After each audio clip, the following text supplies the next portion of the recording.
हूँ कि कट करते जाओ। मैंने काफी आपकी वीडियोस को देखा है और लास्ट टाइम आपने एक बात को रखा कि अगर आपके पास्टर यहूदीवाद या यहूदी से बात रिलेटेड कोई बात करें तो आप उनको एकदम से छोड़ दें।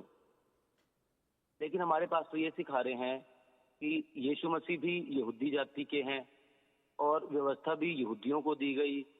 यीशु मसीह के चेले भी सारे के सारे यहूदी थे और जब प्रचार किया गया यहूदियों ने ही शुरू किया और जितना भी सैक्रिफाइस था वो भी यहूदियों के द्वारा हुआ और सब कुछ तो यहूदियों से शुरू हुआ। तो अगर हम यीशु को प्रभु मानते हैं वो तो ऑलरेडी यहूदी हैं और जब वो यहूदी ही हैं तो अगर प्रभु यीशु मसीह अपने चेलों को वही यहूदीवाद सिखा रहे हैं, अपने यहूदी लोगों को सब बातें सिखा रहे हैं, तो वही यीशु मसीह दशवांश के बारे में यहूदियों को बोलते हैं, न्याय को रखें, विश्वास को करें, वो सारी ये बातें अपने चेलों को सिखा रहे हैं। वो यीशु यहूदी है, वो सारी लॉ को और व्यवस्था को अपने चेलों को भी सिखा रहा है, लोगों को भी सिखा रहा है और वो वध किया हुआ मेमना भी है जो पूरे जगत के लिए बलिदान किया गया। व्यवस्था में लिखा है कि वो मेमना होगा, वो यहूदा के गोत्र से आएगा।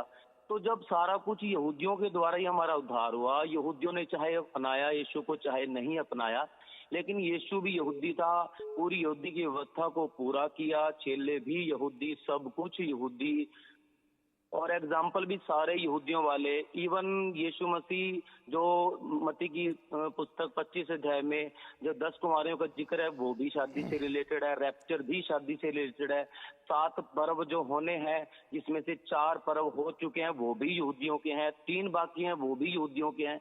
तो मैं अपने पास्टर को कैसे बताऊं कि जो डैनियल राज्य में सिखा रहे हैं, या तो आप उसको एक्सप्लेन करें कि यीशु मसीह को प्रभु नहीं मानना, किसी और धर्म से किसी और जाति से यीशु मसीह के तरह या कोई आएगा तो उसको मानने, तो यीशु खुद यहूदी हैं और मैं यहूदीवाद को मानूं कि ना मानूं। डैनियल सर से मेरा एक क्वेश्चन है, वो थोड़ा एक्सप्लेन करें ताकि मैं अपने पास्टर को आंसर दे सकूं। Okay, thank you. कट करिए, पिन निकाल दीजिए। ओके, अभी कॉल नहीं लेना, मेरे को एक वचन पढ़ना है आपको, उसको रख दीजिए साइड में, फ़ोन को नहीं उसमें, अच्छा इसमें से पढ़ लीजिए। ओके, जिसने क्वेश्चन सुना है अप्रिशिएट करता हूँ। भाई का नाम क्या बताया था? कोई बात नहीं। ओके, तो ये जो भी भाई हैं मुझे बहुत अच्छा लगा, इज्जत से बात किया इन्होंने, रिस्पेक्टफुली बात किया है और अपनी बात को बहुत अच्छे शब्दों में लिहाजे में रखा है, अच्छे शब्दों के लिहाज में रखा है। अप्रिशिएट करता हूँ भाई साहब आपको। ओके, आपका क्वेश्चन था कि सब कुछ यहूदियों की तरफ से आया। यहूदियों का मतलब है इजरायली। ओके, यूड है, वाव है इजरायलियों के लिए, वाचा का पुरुष यहूदियों के लिए यानी इजराइल के लिए, मेमना की बात हुई इजराइल के लिए, जुडाइज्म के लिए। जितने 7 फीस्ट ऑफ इजराइलाइट्स थे वो भी यहूदियों के लिए। ये आपका क्वेश्चन था। जब सब कुछ जूइश तो फिर हम यहूदीवाद को क्यों नहीं माने? तो सबसे पहले भाई साहब आपको बताना चाहते हैं कि यहूदी होना अलग है और यहूदीवाद के डॉक्ट्रिन को लेके चलना, ये दो अलग अलग है। ये पूरब और पश्चिम का इतना फर्क है, टोटल अपोजिट है।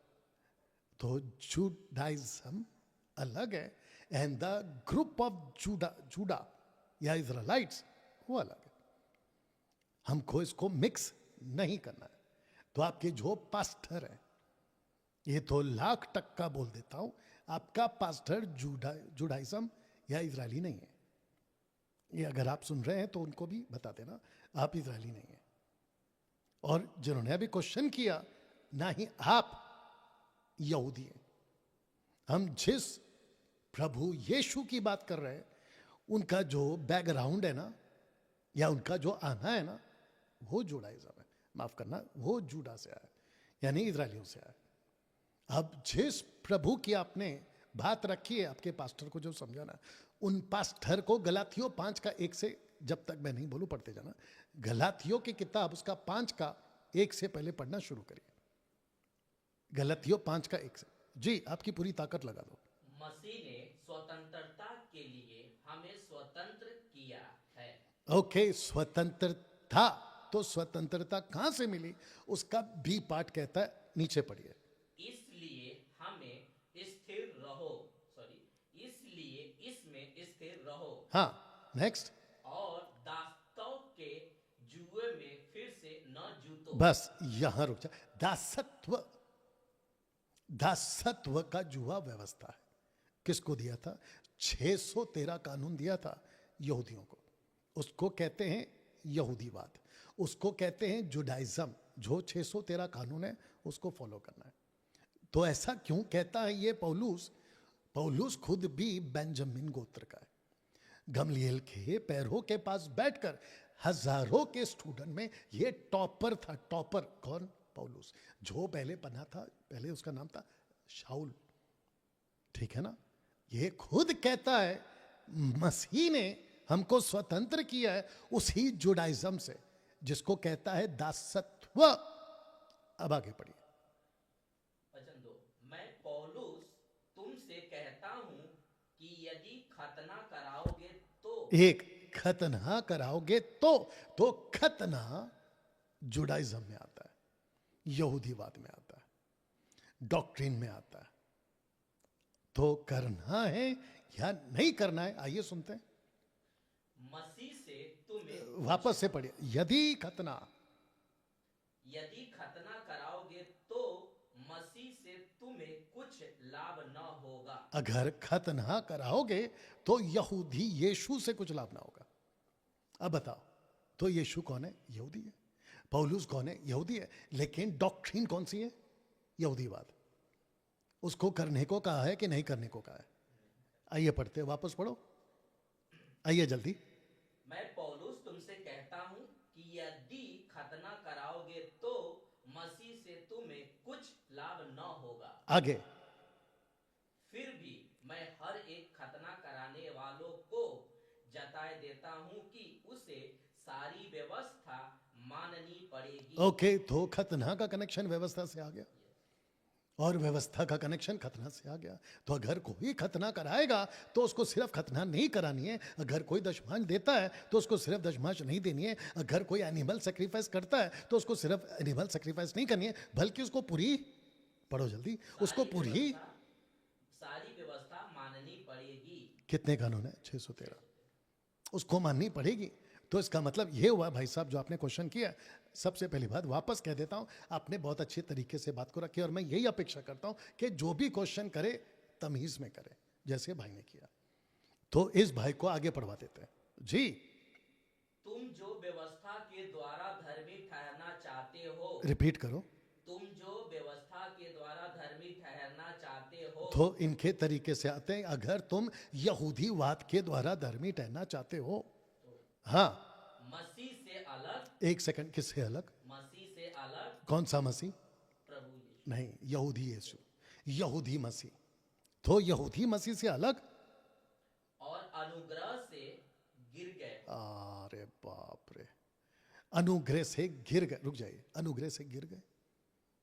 अब बताइए, तो आपके पास्टर को आपको यह जवाब देना है, यीशु यहूदी है, इसमें कोई शक नहीं है।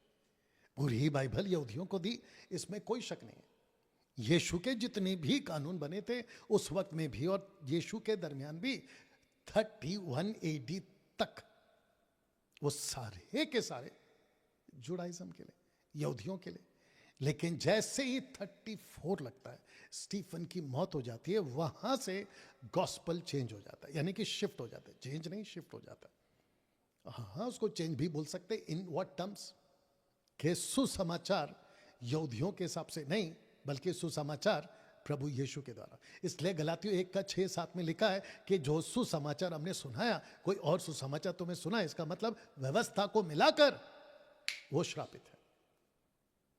तो डैनियल राज क्यों ना कहे कि जो भी जुडाइज्म को फॉलो करता है वो तुरंत छोड़ दे, क्योंकि वो मसीह से अलग हो गया और अनुग्रह से गिर गया है।